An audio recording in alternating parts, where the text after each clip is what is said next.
Un incontro si è svolto ad Aragona tra i sindaci dei comuni di Aragona, Grotte, Santa Elisabetta, Sant'Angelo Muxaro e Ioppolo Giancaxio. Il fine è stato quello di programmare un CNCR, centro di raccolta intercomunale,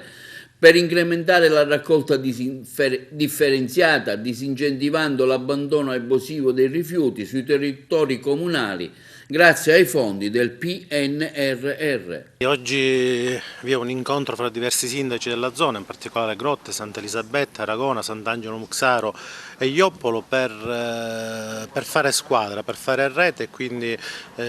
costituire un gruppo, un network che ci consentirà di partecipare a dei bandi che sono previsti nel caso specifico dall'ultima legge di stabilità che prevede la necessaria unione, la necessaria collaborazione fra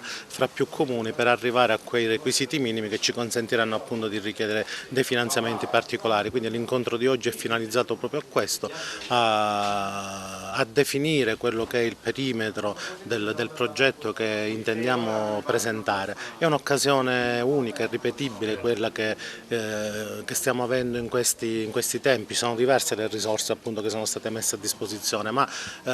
l'utilizzo di queste risorse prevede molto spesso appunto la necessità di fare rete, quindi è fondamentale che i comuni cominciano a lavorare insieme